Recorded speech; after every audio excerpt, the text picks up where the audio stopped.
चलें जी, अस्सलाम वालेकुम। हम लोग अभी स्टार्ट करते हैं फिज़िक्स का। आज का जो हमारा डेमो लेक्चर है, उस पे मैंने ऑलरेडी चीज़ें सेंड कर दी थी कि जिन पे हम लोग बात करेंगे। तो वन बाय वन हम उन चीज़ों पे बात करेंगे, और साथ आप लोगों का कोई भी क्वेश्चन हो तो आप लोग मेरे से पूछ सकते हैं। मैंने किसी को भी जो है ना वो डिसअलाउ नहीं किया हुआ, यानी माइक जो है वो कोई भी ओपन करके बात कर सकते हैं।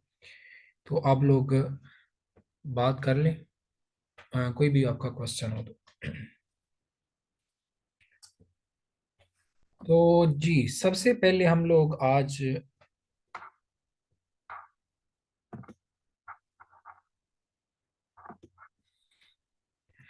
जो बात डिस्कस करनी है वो है कि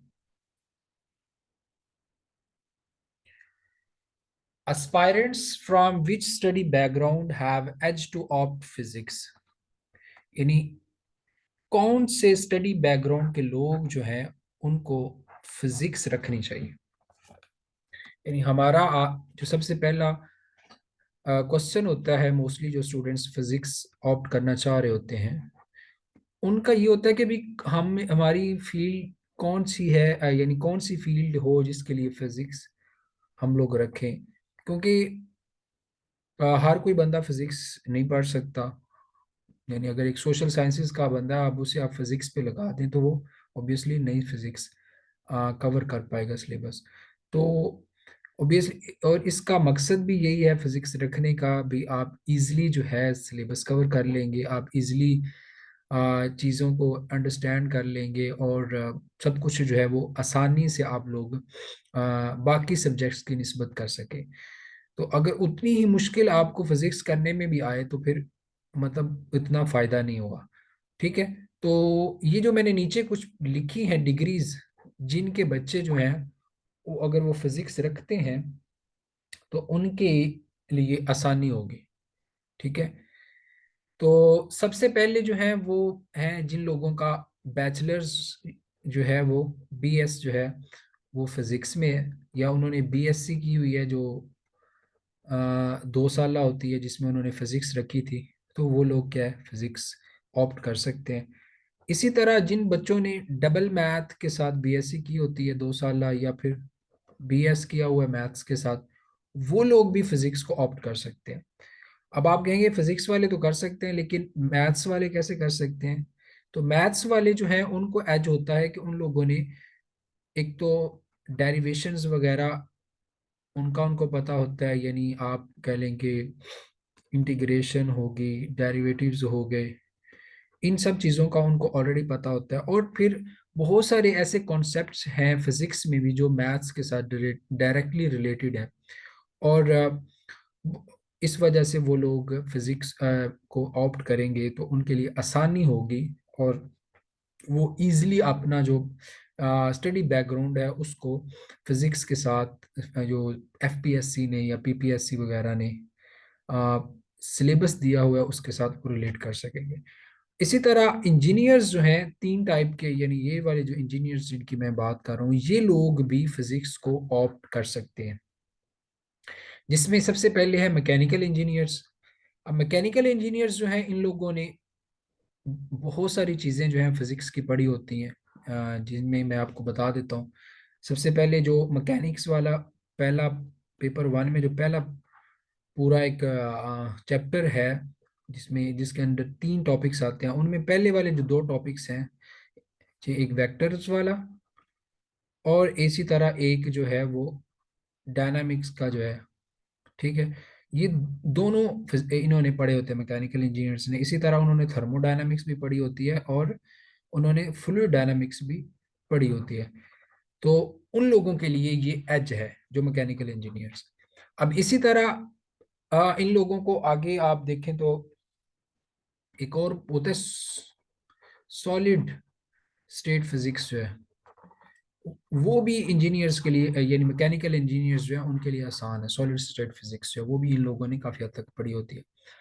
तो फिर ये है कि ऑब्वियसली इंजीनियर्स हैं तो इन लोगों के लिए इन्होंने डेरिवेशंस वगैरह इन चीज़ों के साथ इनका मुसलसल कांटेक्ट रहता है, और माइंडसेट वैसा बना होता है कि ये लोग इजीली इन चीज़ों को हैंडल कर सकते हैं।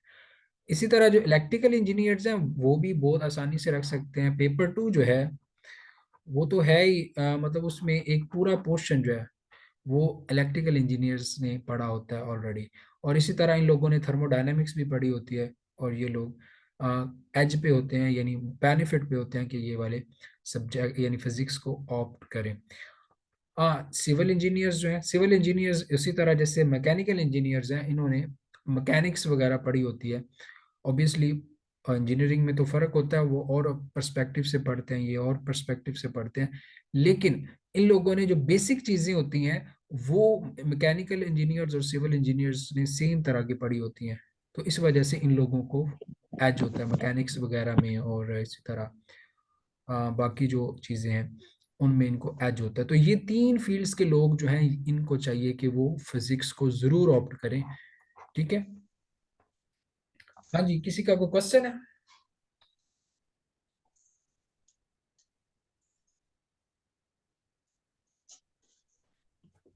जी।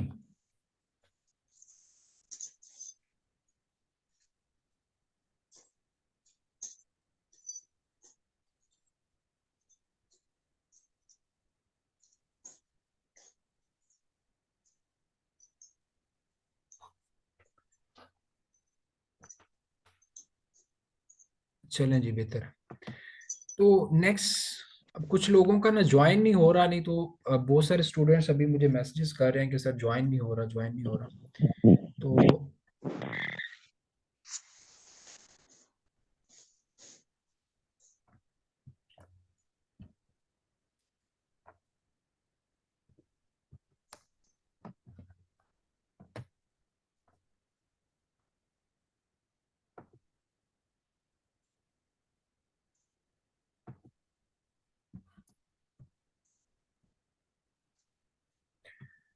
जी, हम लोग नेक्स्ट देखने लगे हैं कि फिजिक्स जो है बाकी 200 मार्क्स का जो मार्क्स के इस तरह के जो सब्जेक्ट्स हैं, उनमें फिजिक्स यानी 200 कैटेगरी के जो बाकी सब्जेक्ट्स हैं जिसमें आपके पास होती है पॉलिटिकल साइंस है, ठीक है, आपके पास आईआर है, ठीक है, आईआर है, और कंप्यूटर साइंस है, ठीक है, ये वाले सब्जेक्ट्स हैं। बाकी और भी हैं बहुत सारे, लेकिन ये इनको मेनली मैं इसलिए कह रहा हूँ क्योंकि बच्चे जो होते हैं इनके और फिजिक्स के दरमियान में इन्होंने चूज करना होता है। यानी वो या फिजिक्स को ले रहे होते हैं या इनमें से कोई एक सब्जेक्ट ले रहे होते हैं। और ये भी बात है कि बच्चे जो है दोनों भी ले सकते हैं, फिजिक्स भी ले सकते हैं और इनमें से भी कोई सब्जेक्ट ले सकते हैं। तो ये इस तरह से नहीं है कि मतलब इनमें से कोई एक लेना है। लेकिन कुछ स्टूडेंट्स को मैंने देखा है कि जो फिजिक्स को ऑप्ट कर रहे होते हैं पॉलिटिकल साइंस की जगह पे, या आईआर और कंप्यूटर साइंस की जगह पे। तो अब मैं बताने लगा हूँ कि इन दोनों में जो मार्क्स के हिसाब से बात करते हैं तो देखा जाए तो आई जो ये जो पॉलिटिकल साइंस है इसमें ऑन एवरेज जो मार्क्स होते हैं वो 110 से 130 तक होते हैं ऑन एवरेज। इतने बच्चे ले रहे होते हैं मार्क्स, 110 से 130 तक। आईआर जो है वो उसकी रेशो इससे भी कम होती है, वो 100 से 120 तक कर ले, इतने मार्क्स आ रहे होते हैं ऑन एवरेज बात कर रहा हूँ। कुछ लोगों के तो 150 भी आ सकते हैं, तो इस तरह। तो वो एक्सेप्शनल केसेस है, मैं ऑन एवरेज बात कर रहा हूँ। जबकि फिजिक्स जो है इसमें ऑन एवरेज मार्क्स जो हैं ये 120 से ऑनवर्ड 180 तक चले जाते हैं। यानी इतना मतलब कुछ बच्चे जो हैं उनका इतना ज्यादा उनके लिए ना इसमें है, आसानी होती है। ठीक है।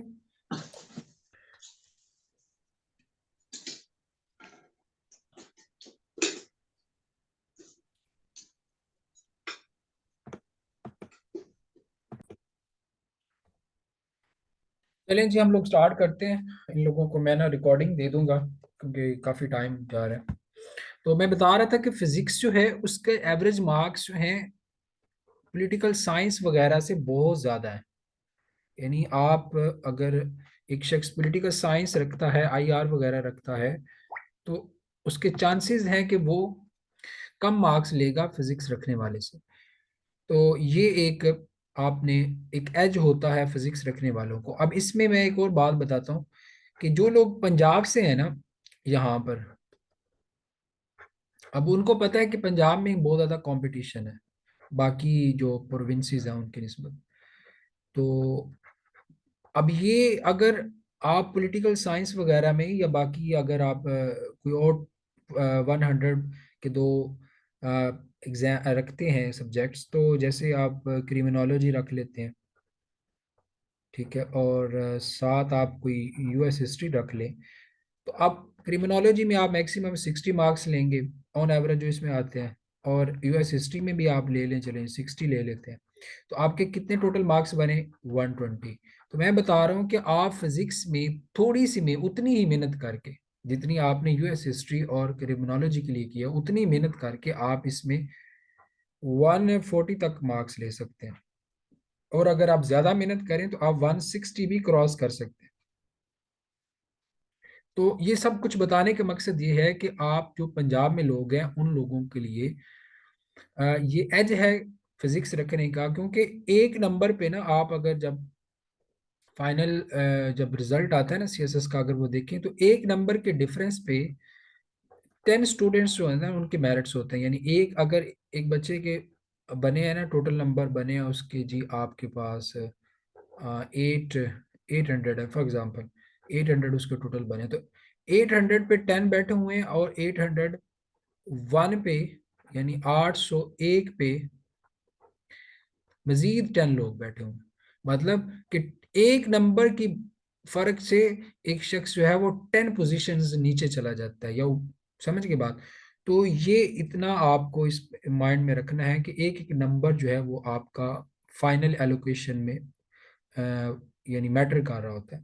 तो फिजिक्स जब आप रखते हैं तो फिजिक्स में आप बाकी सब्जेक्ट्स की निस्बत ज़्यादा मार्क्स ले रहे होते हैं, और थोड़े ज़्यादा भी नहीं, आप 20-25 मार्क्स ज़्यादा ले रहे होते हैं, बाज़ अवत उससे भी ज़्यादा ले सकते हैं अगर आप ठीक तरह से तैयारी करें।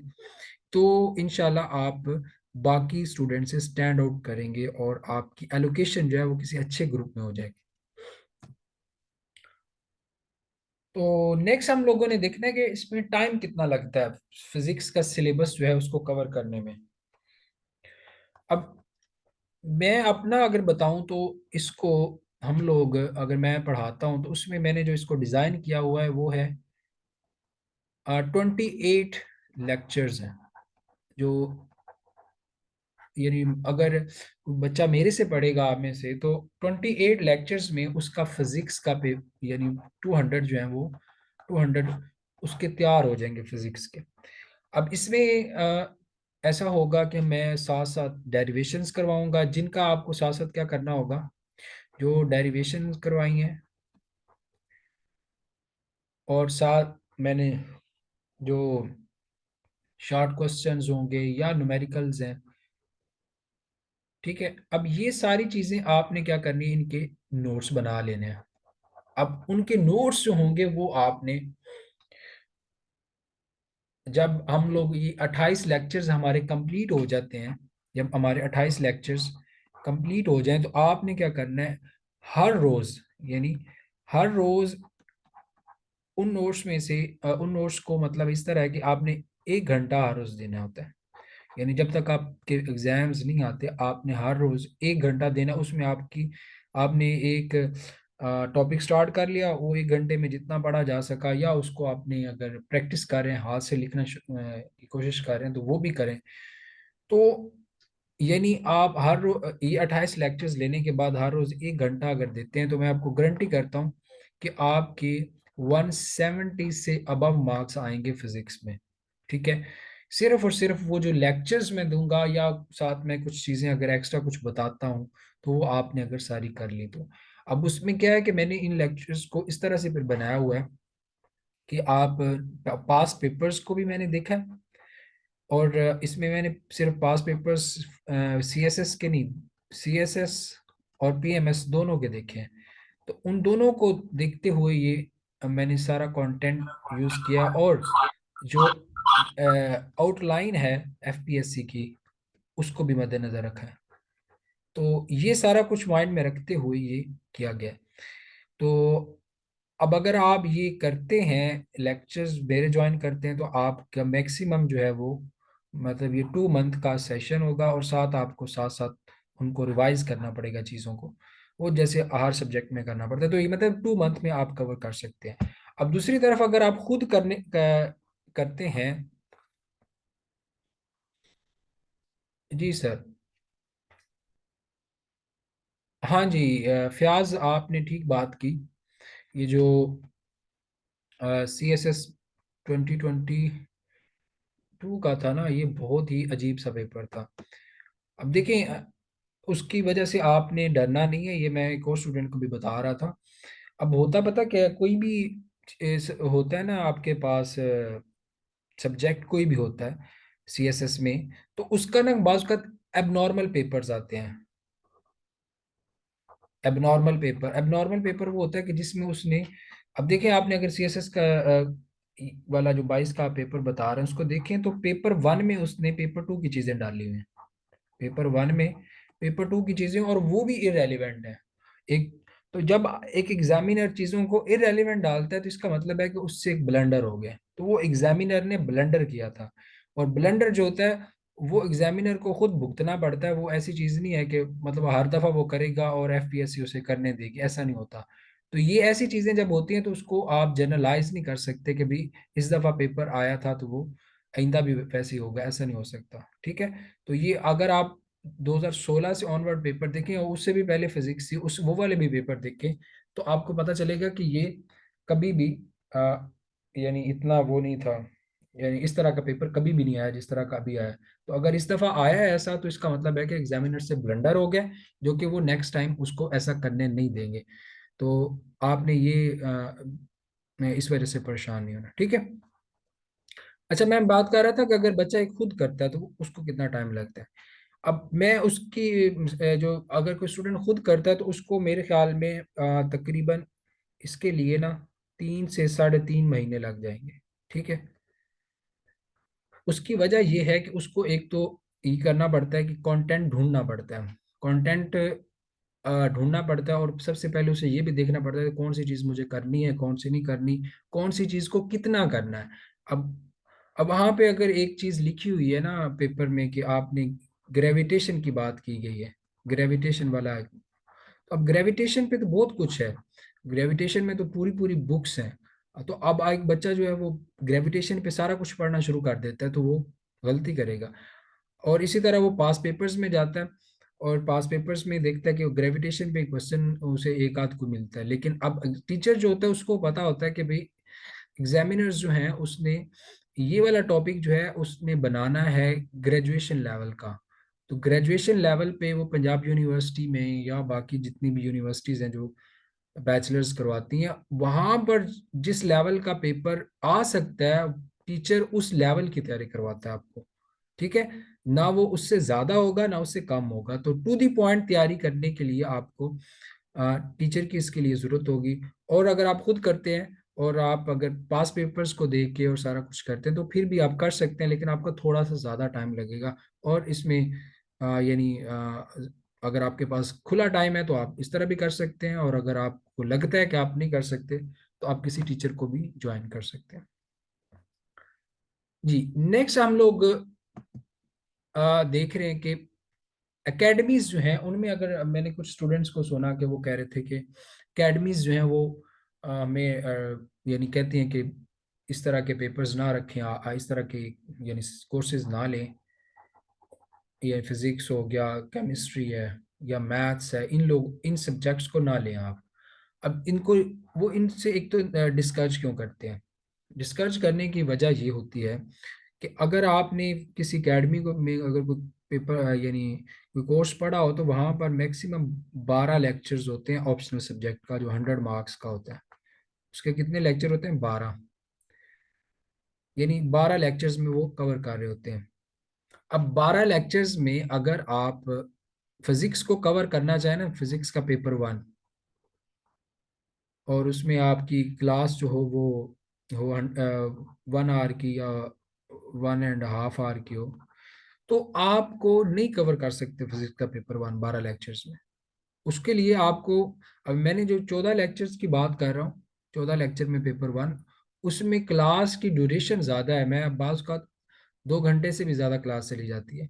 तो ये फिजिक्स के पेपर पे उनका ज्यादा टाइम लगता है और उनको पैसे कम बनते हैं। ठीक है, और इसी तरह अब अगर वो बच्चे से इसके पैसे ले रहे हैं, मतलब अगर वो 6,000 चार्ज कर रहे हैं, आमतौर पे जो अकेडमी चार्ज कर रही होती हैं, तो उसका क्या होता है कि वो लोग फिजिक्स के लिए वो 6,000 से ज्यादा अगर बच्चे से डिमांड करेंगे तो बच्चा भी आगे से कहेगा कि सर बाकी सब्जेक्ट्स के इतने हैं तो इसके क्यों इतने ज्यादा है।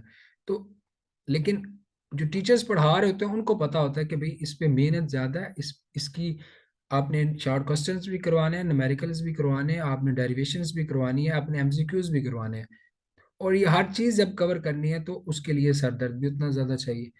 लेकिन एकेडमीज वाले अपने प्रॉफिट की वजह से वो बच्चों को डिस्कस कर देते हैं कि आप ऐसे कोर्सेज रखें ही ना, ताकि हमारे पास बाकी कोर्सेज में स्ट्रेंथ ज्यादा हो जाए और थोड़े टाइम में हम ज्यादा अर्निंग कर सकें। ये एक फैक्ट है, इसमें मैं आपको कोई बददिल नहीं कर रहा एकेडमी से, लेकिन ये फिजिक्स केमिस्ट्री वगैरह इनमें ये इशू है और वो लोग डिस्कस करते हैं।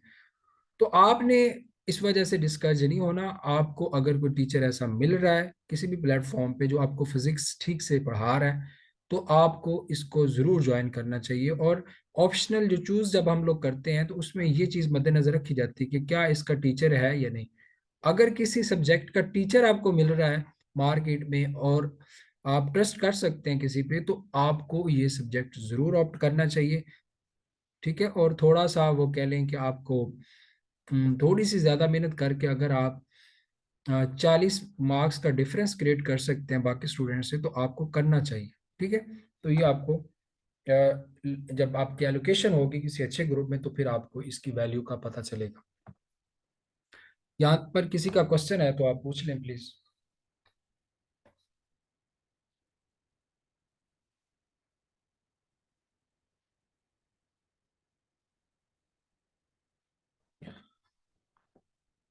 हाँ जी, नो क्वेश्चन। चलें जी, बेहतर है बेहतर है।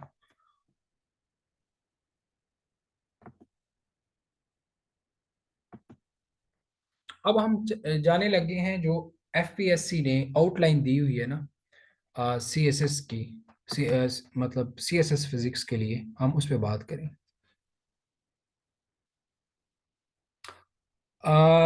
मिश्रा, ये अब मुझे आपका नाम पढ़ना नहीं आ रहा। तो आपने, मैंने शुरू में बताया था कि जो बच्चे हैं ना आप जिन्होंने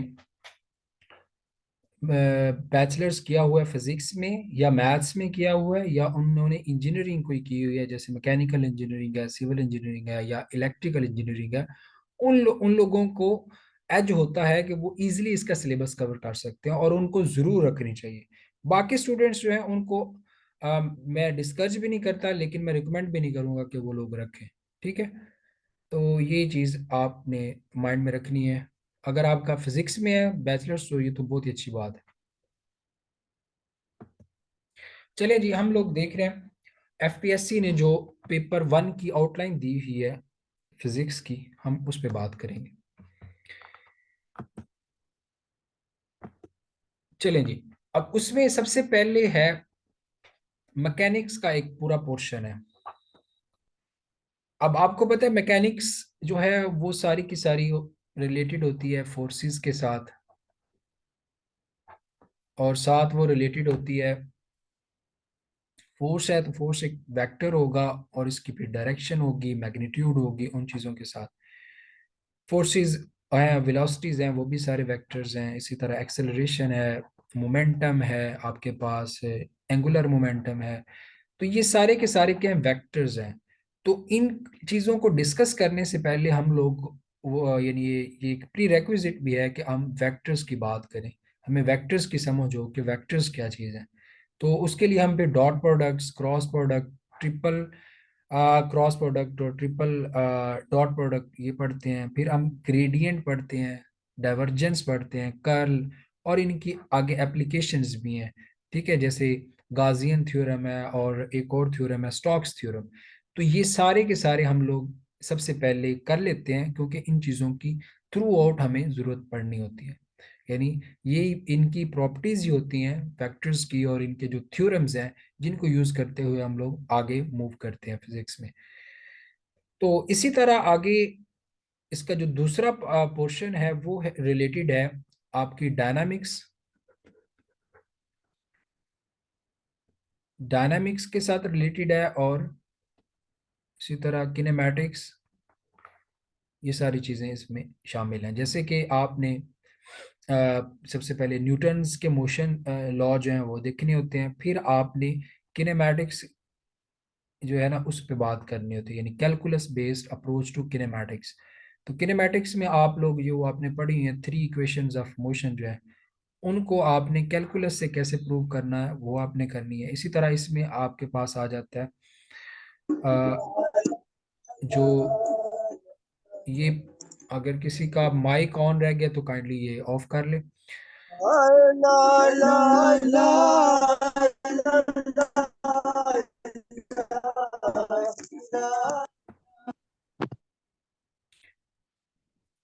हाँ जी।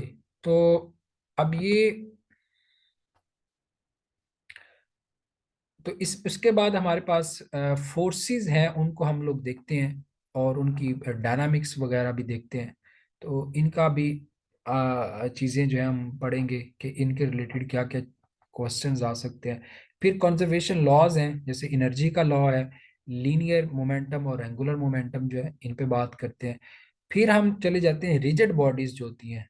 ठीक है, अभी तक इतना जो था वो था जो पॉइंट मैस होता है ना, उनके रिलेटेड जो उनका जो मोशन होता है उनको डिस्क्राइब किस तरह करना है, तो उस पर बात होती है।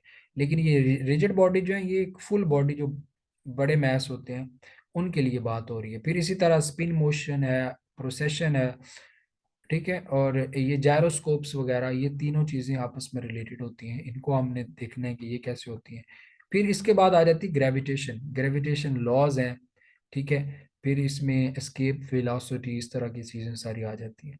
फिर आगे प्लेनेटरी मोशन जो है उसको हमने डिस्क्राइब करना है। और मोर सबसे इम्पोर्टेंट जो यहाँ पे चीज़ है वो है ये केपलर्स लॉज, ये इसके तीन लॉज हैं, वो हम लोगों को करने होते हैं। इसी तरह आगे सेंट्रीपिटल फोर्सेस हैं, ये हालांकि इतने इंपॉर्टेंट नहीं है, इसकी डेफिनेशन भी कर लें तो काफ़ी है। तो ये सारा कुछ हम लोग इसमें करेंगे। नेक्स्ट आ जाती है जो आइंस्टाइन की, यहाँ पर इतनी जो हमने ख़त्म किया ना, ये थी न्यूटन की फिजिक्स। अब आगे जो फिजिक्स है वो है आइंस्टाइन की फिजिक्स। तो आइंस्टाइन की जो थ्योरी ऑफ रिलेटिविटी है हम उस पर बात करेंगे। और आइंस्टाइन की थ्योरी से पहले एक एक्सपेरिमेंट किया गया था, मिकलसन मॉर्ली एक्सपेरिमेंट। उस पे हम बात करेंगे कि वो एक्सपेरिमेंट, उसके क्या रिजल्ट्स थे, और उन रिजल्ट्स को आइंस्टाइन के पास्टुलेट्स उनसे कैसे ड्राइव किए जा सकते हैं, ये हम लोग देखेंगे। फिर ये आइंस्टाइन के जो पास्टुलेट्स हैं, इन्हीं के जो रिजल्ट्स हैं, उन रिजल्ट्स को मद्देनजर रखते हुए लॉरेंट्स ट्रांसफॉर्मेशन इक्वेशंस जो हैं वो बनाई गई। ठीक है, उनको यूज करते हुए हम लोग टाइम डायलेशन की बात करेंगे, लेंथ कॉन्ट्रैक्शन की बात करेंगे, equivalence of mass and energy, ये जो E is equal to MC², ये वाली जो इक्वेशन है इस पे बात करेंगे। इसमें दो टॉपिक्स यहाँ पे मिस हैं जो कि पेपर में अक्सर आ जाते होते हैं, रेलेटिविस्टिक वेलोसिटी रिलेशन, रेलेटिविस्टिक मास रिलेशन, वो भी हम लोग करेंगे इंशाल्लाह। तो ये था इसका मैकेनिक्स वाला जो पोर्शन है, उसमें हम लोग जो जो चीज़ें करेंगे ये उन पे बात हम लोग कर रहे थे। नेक्स्ट आ जाता है फ्लूइड मैकेनिक्स, ये इसका सेकंड चैप्टर है। फ्लूइड मैकेनिक्स में हम लोग स्टार्ट, यहाँ पे तो नहीं लिखा हुआ, लेकिन हम लोग इसमें जो स्टार्ट करते होते हैं वो है कि प्रेशर जो है उससे स्टार्ट करते होते हैं। यानी प्रेशर के एक प्रॉपर्टी है, उस पे इसमें पास्कल लॉ है, उस पे बात करते हैं। आर्किमिडस जो लॉ है उस पे बात करते हैं। वो सारी छोटी छोटी चीज़ें हैं ये, यानी हम एक ही लेक्चर में कवर हो जाती हैं। तो ये सारा कुछ हम लोग इसमें करके उसके बाद फिर हम सरफेस टेंशन पे आ जाते हैं, विस्कोसिटी पे आ जाते हैं। विस्कोसिटी की दो टाइप्स होती हैं, एक डायनामिक विस्कोसिटी होती है, एक किनेमैटिक विस्कोसिटी होती है, उस पर बात करते हैं। आगे इलास्टिसिटी है, इलास्टिसिटी को कंप्रेसिबिलिटी भी बोलते हैं, वो भी उस पर हम बात करेंगे। फिर आ जाता है फ्लूइड मोशन, फ्लूइड मोशन और बर्नौलीज इक्वेशन, इसमें हम देखेंगे इक्वेशन ऑफ कंटिन्यूटी, उस पर बात करेंगे। फिर हम बर्नौलीज इक्वेशन है, फिर हम देखेंगे टॉरिसिली थ्योरम पढ़ेंगे, इसी तरह वेंचुरी ट्यूब जो है उस पर बात करेंगे। तो ये सारा कुछ इसमें आ जाएगा फ्लूइड मैकेनिक्स में। इसके बाद जो पेपर वन का तीसरा चैप्टर है वो है वेव्स, ऑसिलेशंस एंड ऑप्टिक्स। तो ये इतना जो है ये है वेव्स एंड ऑसिलेशंस है, और ये वाला जो इतना पोर्शन है ये ऑप्टिक्स का है। तो इसमें जो हमने पढ़ना है वो ये जो आपने पेंडोलम वगैरह पढ़ा होगा ना, पेंडोलम और स्प्रिंग मैस, ये उससे रिलेटेड है। सबसे पहले जो है वो फ्री ऑसिलेशन पढ़ेंगे, 1 डिग्री में, 1 डायमेंशनल और 2 डायमेंशनल में। जी। हाँ जी। बात की किन की आप बात कर रहे हैं, मैथमेटिकल इक्वेशंस की? सर जितने भी टॉपिक है इनकी मैथमेटिकल इक्वेशन भी करेंगे साथ। हाँ जी, इनकी हम लोगों ने डेरिवेशंस करनी है, मैथमेटिकल इक्वेशंस करनी है, प्रॉपर ड्राइव करेंगे हम लोग, और पेपर में आती भी है। तो वो हम सब कुछ इंशाल्लाह करेंगे। तो ये 2 डायमेंशनल और ठीक है। 1 डायमेंशनल, जी बिल्कुल। तो ये हम लोग इस पे बात करेंगे। इसी के साथ फिर एक होता है, मैंने पहले बताया फ्री ऑसिलेशन है। उसके बाद आ जाती है फोर्स्ड ऑसिलेशन। फोर्स्ड के बाद आ जाती है डैम्प्ड ऑसिलेशन। ठीक है, तो इन पे हम लोग बात करेंगे। और जब डैम्प्ड ऑसिलेशन है तो फिर हम उसके साथ आ जाता है एक और फिनोमिना, रेजोनेंस। तो रेजोनेंस भी हम साथ ही डिस्कस करेंगे। तो ये सारी चीजें जो है एक दूसरे के साथ इंटर रिलेटेड है। कैसे इंटर रिलेटेड है वो हम लोग लेक्चर्स में इंशाल्लाह डिटेल डिस्कस करेंगे। अब आगे आ जाता है सिंपल हार्मोनिक मोशन। ठीक है, ये जो सिंपल हार्मोनिक मोशन है इसे बेसिकली हम ऊपर ही डिस्कस कर लेते हैं स्टार्ट में ही। ठीक है, तो ये बेसिकली जो हमारे पास होता है ना, रोटेटरी मोशन की एक टाइप होती है, तो हम उसको स्टार्ट में ले लेते हैं। आगे आ जाता है travelling waves and transmission of energy, यानी वेव्स जो ट्रेवल करती हैं एक जगह से, जैसे वाटर की वेव्स होती हैं। ठीक है, या जो वो एक स्ट्रिंग के ऊपर जो वेव्स बनती हैं, तो उनके जरिए जो एनर्जी कैसे ट्रांसफर होती है वो हम लोग उस पर बात करेंगे। फिर उनकी वेलोसिटीज की, वेव्स की वेलोसिटी होती है, फेज वेलोसिटी, ग्रुप वेलोसिटी, इन पे बात करेंगे। स्टैंडिंग वेव्स जो हैं इनको देखेंगे, और साउंड वेव्स जो हैं उन पे भी हम लोग उनकी बेसिक्स जो है उस पे भी बात करेंगे। इसी तरह ये जो वेव इक्वेशन होती है वो भी हम लोग ड्राइव करेंगे। और वेव इक्वेशन को यूज करते हुए इनकी आगे होती है जो इंटरफेरेंस होती है वेव्स की, वो भी उन पे भी हम लोग देखेंगे, बात इंशाल्लाह बात करेंगे। आगे ये जो चैप्टर है हमारा ऑप्टिक्स वाला, ऑप्टिक्स में ये सिंपल, इसकी ये सारी चीजें आपने पहले भी पढ़ी होंगी। रिफ्लेक्शन होती है, रिफ्रैक्शन होती है, इंटरफेरेंस होती है, डिफ्रैक्शन होती है, पोलराइजेशन, और फिर आगे आप इसी तरह मजीद न्यूटन रिंग्स हो गए, इंटरफेरोमीटर हो गया, ये सारी चीज़ें जो है, डिफ्रैक्शन ग्रेटिंग और रिजॉल्विंग पावर, स्पेक्ट्रोमीटर, ये एक एक चीज़ इसमें जो पेपर के पॉइंट ऑफ व्यू से इम्पोर्टेंट भी है, और उसको हम ज़्यादा फोकस करेंगे, और बाकी चीज़ों को हम डिस्कस साथ साथ करते जाएंगे। आगे है इलेक्ट्रोमैग्नेटिक वेव इक्वेशन, ये बहुत इंपॉर्टेंट है, उस पर बात करेंगे। फिर है नॉर्मल एनोमलस डिस्पर्जन, इस पे बात करेंगे। और इनमें और भी कुछ ऐसी चीजें हैं जो कि यहाँ पे लिखी नहीं हुई लेकिन पेपर में आती हैं, उन पे बात करेंगे। फिर हम लेजर्स जो हैं उन पे बात करेंगे, जैसे लिथियम, हीलियम, ये एक बहुत इंपॉर्टेंट लेजर है जो पेपर में आता होता है, तो उस पे भी हम लोग यहाँ पे बात करेंगे। अब इसमें जो लास्ट टॉपिक है पेपर वन में, जो लास्ट चैप्टर है वो है हीट और थर्मोडायनामिक्स के रिलेटेड है। तो हीट जो है उस पे, और थर्मोडायनामिक्स जो है,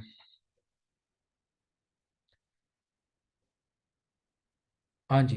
तो इसमें जो स्टार्ट हम लोग करते होते हैं वो है अ, एक आइडियल गैस है जिसको परफेक्ट गैस भी बोलते हैं, और रियल गैस, इन दोनों में फर्क क्या होता है उससे हम स्टार्ट लेते होते हैं। फिर हम देखते होते हैं कि आइडियल गैस इक्वेशन जो है, आइडियल गैस इक्वेशन, उसको ये इसके लिए होगी परफेक्ट गैस के लिए, आइडियल गैस के लिए। फिर वांडरवाल्स इक्वेशन, इन दो, यानी आपने वांडरवाल्स इक्वेशन जो होती है उसको ड्राइव करना होता है, और इनमें फर्क भी आपको आपने पढ़ा होगा ऑब्वियसली केमिस्ट्री में, एफएससी में, तो इनमें भी आप हमें यानी इसको ड्राइव करना होता है वांडरवाल्स इक्वेशन को। फिर ये जो लॉज हैं इसके, थर्मोडायनामिक्स के 3 लॉज हैं। ठीक है, उनको हम लोग डिस्कस करते होते हैं, उनकी स्टेटमेंट्स देखते हैं और उनकी इम्प्लीकेशंस भी देखते हैं। फिर हम आगे आ जाते हैं इंटरनल एनर्जी। इंटरनल एनर्जी और वर्क, इसके साथ ना एक और चीज आ जाती थी, वर्क। ठीक है। और इसी तरह साथ हीट भी होती है। तो ये तीनों चीजें आपस में कैसे रिलेटेड होती हैं, उन पे हम लोग बात करेंगे। वो ऑब्वियसली ये जो थर्मोडायनेमिक्स लॉज हैं उन्हीं से ये चीजें आती हैं। फिर आगे आ जाता है टेम्परेचर, उस पर बात करेंगे। और फिर एंट्रोपी। एंट्रोपी जो है वो भी इसी थर्मोडायनेमिक्स लॉज जो है इन्हीं के अंदर, इन पे भी बात हो जाती है। नेक्स्ट आ जाती है thermal properties of simple systems. Thermal properties जो है, ये जो थर्मल सिस्टम्स होते हैं उनकी जो प्रॉपर्टीज है उन पे बात की जाती है। काइनेटिक थ्योरी ऑफ गैसेस, ये जो है ये बहुत इंपॉर्टेंट है, अक्सर इसकी इसके पास्टुलेट्स आ जाते होते हैं। मैक्सवेलियन डिस्ट्रीब्यूशन ऑफ मॉलिक्यूलर वेलोसिटीज। अब मैक्सवेलियन डिस्ट्रीब्यूशन ऑफ मॉलिक्यूलर वेलोसिटी जो है, आ, ये हमने बेसिकली ये जो काइनेटिक थ्योरी ऑफ गैसेस है ना, ये बताती होती है कि मॉलिक्यूल्स के अंदर जो वेलोसिटी है वो किस तरह डिस्ट्रीब्यूट है। और मैक्सवेलियन डिस्ट्रीब्यूशन है, ये थोड़ी सी उसकी डिफाइंड फॉर्म है। ये ये भी हम लोग डिस्कस करेंगे।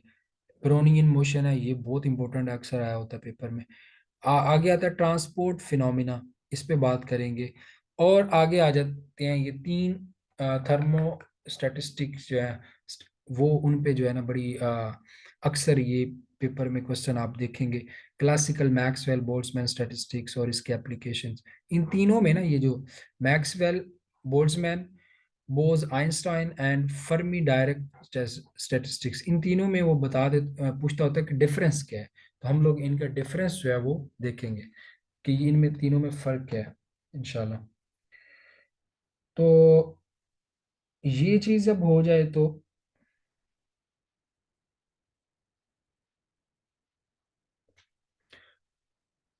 हाँ जी, ये हमने कर लिया। पेपर वन जो है उसकी आउटलाइन यहाँ तक खत्म हो जाती है। अब हमने आगे पढ़नी है पेपर टू की आउटलाइन, जो एफपीएससी ने दी है। अब ये स्टार्ट होती है, इसका जो पहला चैप्टर है वो है इलेक्ट्रिसिटी एंड मैग्नेटिज्म। यानी इलेक्ट्रिसिटी और मैग्नेटिज्म जो है, इन दोनों में आपस में भी रिलेशन, और इनके रिलेटेड जो जो चीजें हो सकती हैं उन सब पे बात होती है। अब इसमें ना स्टार्ट में बेसिकली ये जो स्टार्ट होती है ना, वो होती है चार्ज, जो होता है ना कूलम्स लॉ, आपने पढ़ा होगा, चार्ज इन रेस्ट, इससे ये बेसिकली स्टार्ट होती है। तो वो आल दो यहाँ पे उन्होंने डिस्कस नहीं किया हुआ, लेकिन ये होना चाहिए था कि इलेक्ट्रिसिटी तो होती है ना, जो चार्ज जब मोशन में हो तो उस पर बात की जाए। मैग्नेटिज्म उसी को जो जब चार्ज मोशन में होता है तो उसकी वजह से उसके गिर्द एक मैग्नेटिक फील्ड पैदा हो जाती है, तो ये उसके रिलेटेड है। लेकिन चार्ज जब रेस्ट में होता है, उसके रिलेटेड भी चीज़ें हम लोगों ने डिस्कस करनी है, जो कि यहाँ से इतनी जो है, यानी ये सारी चीजें जो हैं यहाँ से लेकर इतनी, ये सारी की सारी वो हैं जो कि जब चार्ज रेस्ट में होता है तो उसकी वो जो प्रॉपर्टीज होती हैं उन पे बात करते हैं। तो उस पे भी बात करते हैं। फिर आगे ये मूविंग चार्जेस यहाँ से स्टार्ट हो जाते हैं, जो कि इलेक्ट्रिसिटी जिसे बोलते हैं, और उसकी वजह से फिर क्या होती है, मैग्नेटिक फील्ड पैदा होती है, उस पर बात करते हैं। अच्छा, इसमें जो चार्ज जब रेस्ट में होता है तो उस time electric field due two point charges हम देखते हैं। तो इसमें मुख्तलिफ टाइप्स हैं। ये अब ये एक लाइन जो लिखी हुई है ना, इस पे एक पूरा लेक्चर होता है कि ड्यू टू पॉइंट चार्ज। तो पॉइंट चार्ज की वजह से भी हम देखते हैं। फिर हमारे पास जो एक, जैसे ये वाले एक एक स्लैब है, इसकी वजह से इस पॉइंट पे क्या इलेक्ट्रिक फील्ड होगी उस पर बात करेंगे, ये हम प्रॉपर ड्राइव करेंगे। इसी तरह और भी बहुत सारी इसकी ना इसके अंदर आ जाती है। फिर गॉसेस लॉ है, जो है ये गॉस लॉ जो है, इसके अंडर बहुत सारे क्वेश्चंस आते हैं, वो हम लोग करेंगे। Electric potential energy, sorry electric potential जो है, इसके रिलेटेड बहुत सारे क्वेश्चंस आते हैं। इस दफ़ा भी पेपर में आया हुआ था। तो ये इसी तरह पाइजॉन इक्वेशन है और लैपलास इक्वेशन है, इन दोनों को कैसे ड्राइव किया जाता है वो भी हम देखेंगे। फिर है डाइलेक्ट्रिक मीडियम और पोलराइजेशन, इस पे बात करेंगे। और कैपेसिटेंस, इन पे बात करेंगे। कैपेसिटेंस, मुख्तलिफ फॉर्म्स के जो कैपेसिटर्स होते हैं उनकी कैपेसिटेंस कैसे मैयर की जाती है, उस पर हम लोग बात करेंगे।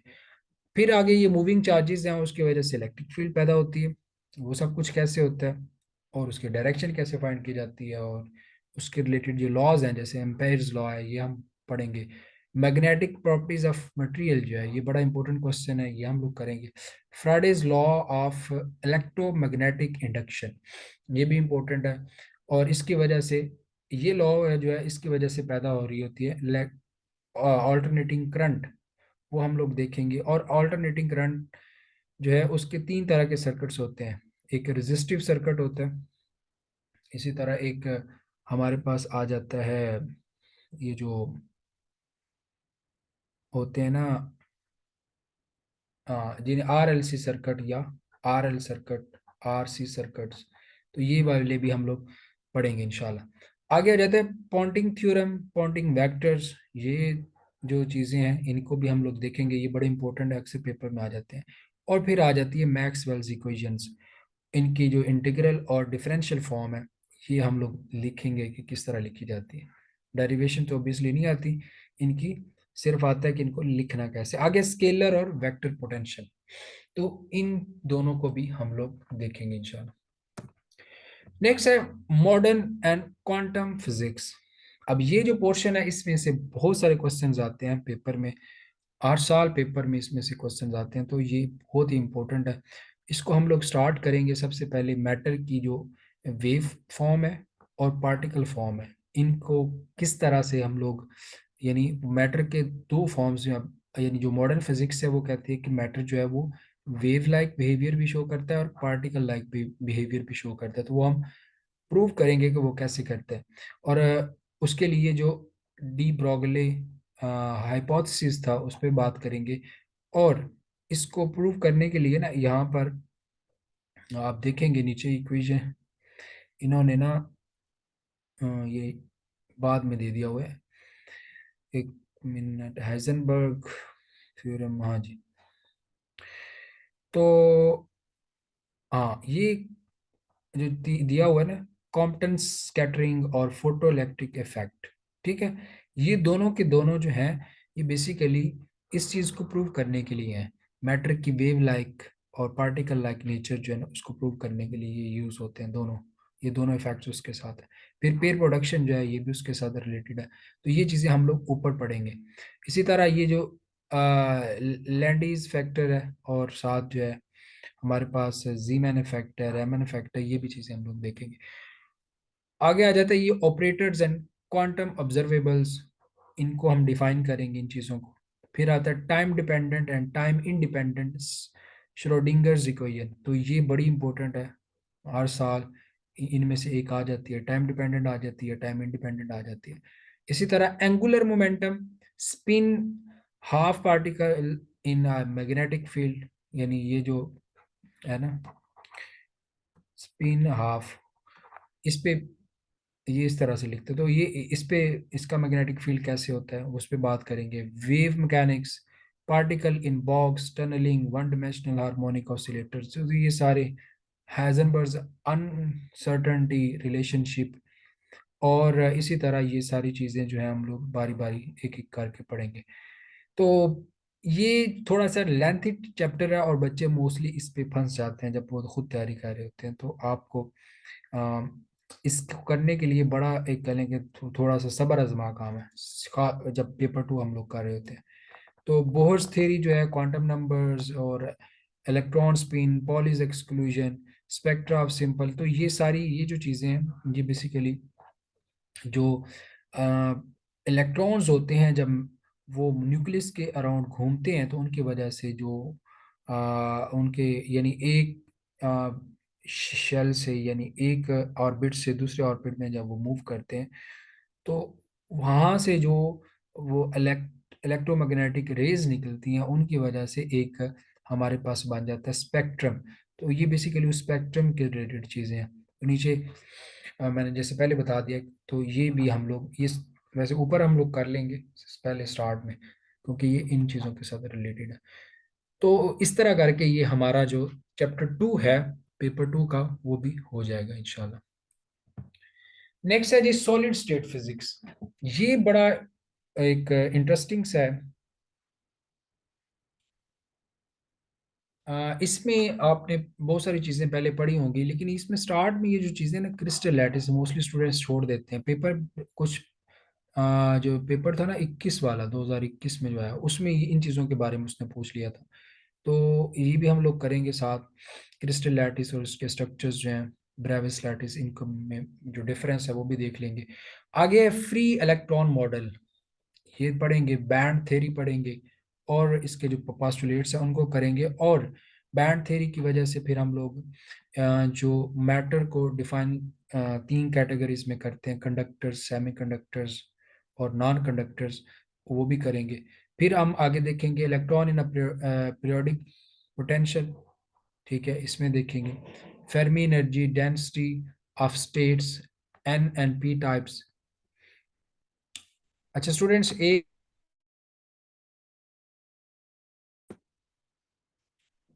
हाँ जी, हम लोग यहाँ पे थे कि फेर्मी एनर्जी जो है उस पे बात करेंगे, डेंसिटी ऑफ जो स्टेट्स है उस पे बात करेंगे, N type, P type semiconductors. फिर physics of transistors and MOSFETs. Transistor और मॉसफेट में फ़र्क भी देखेंगे, और इनकी जो फिजिक्स है, मतलब कि ये बनते किस तरह हैं, और इनके बारे में जो इनके जो सर्किट्स होते हैं उन पे बात कर लेंगे। इसी तरह डाइलेक्ट्रिक प्रॉपर्टीज जो है मैटर की, उन पे बात करेंगे। मैग्नेटिक प्रॉपर्टीज और ओरिजिन ऑफ मैग्नेटिज्म, इन तीनों चीज़ों पे हम लोग बारी बारी बात करेंगे। अब लोगों को आवाज़ आ रही है ना मेरी?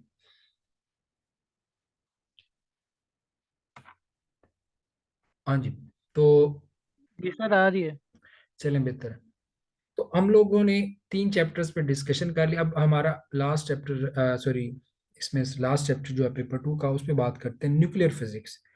अब न्यूक्लियर फिजिक्स जो है ये स्टार्ट होती है, हम लोग जो न्यूक्लियस है उसके स्ट्रक्चर से स्टार्ट करते हैं, यानी उसमें कौन कौन से पार्टिकल्स हैं, जैसे इलेक्ट्रॉन, प्रोटॉन और न्यूट्रॉन जो है, उन पे बात करते हैं। फिर हम देखते हैं कि उनके कुछ उनमें रिलेशंस जो है उन पे भी बात कर लेते हैं। फिर रेडियो एक्टिविटी जो है उस पर बात करते हैं, इसमें आर्टिफिशियल और नेचुरल दोनों आ जाती हैं। फिर अल्फा बीटा गामा डिके जो है ये देखते हैं, और रेडिएशन डिटेक्शन के जो मेथड्स हैं उन पे बात करते हैं। मैस स्पेक्ट्रोमीटर, उस पे बात करते हैं, ठीक है। एक्सेलरेटर और phenomena of fission, reactor, nuclear power, तो ये सारी चीज़ें जो हैं ये इसके रिलेटेड होती हैं, रेडियो एक्टिविटी के रिलेटेड। तो इनके साथ ही हम लोग ये सब कुछ करते हैं।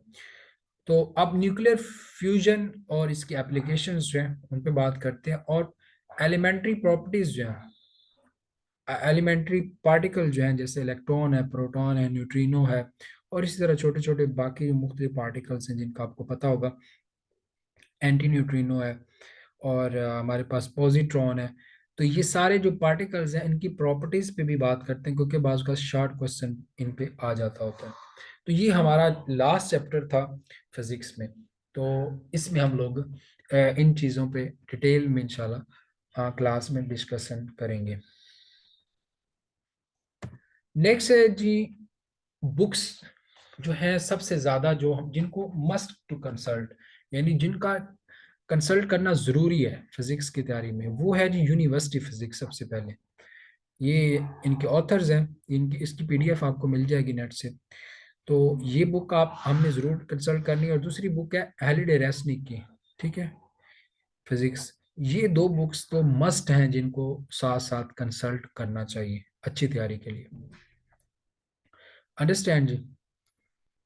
अब आपके कोई क्वेश्चंस हैं तो आप लोग बारी बारी माइक ऑन करके तो पूछ सकते हैं। मैं किसी भी टाइप का कोई क्वेश्चन है तो मैं आपको एड्रेस कर देता हूँ।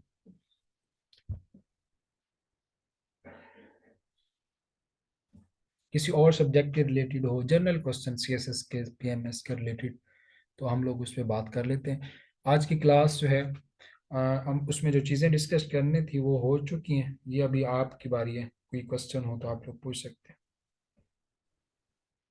सर काफी कुछ क्लियर हो गया फिजिक्स के मुतालिक ना। चलें, बेहतर है, फिर तो बड़ी खुशी वाली बात है। अब बहुत सारे लोग ज्वाइन नहीं कर सके, उन लोगों का मुझे दुख है कि वो भी कर लेते हो तो चलिए उनको रिकॉर्डिंग में दे दूंगा। चलें जी, तो हम फिर हाँ जी 7।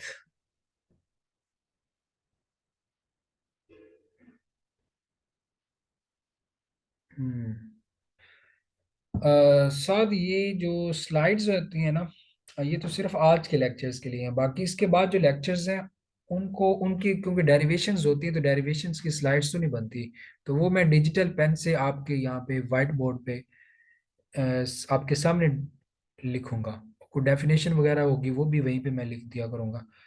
तो लेकिन इसमें ये होगा कि आपको ऑब्वियसली पता तो चल जाता है कि मैंने आज जो पढ़ा रहा हूँ कल क्या पढ़ाना है। वो तो मैं लेक्चर के एंड पे बता देता होता हूँ कि कल मैंने क्या पढ़ाना है।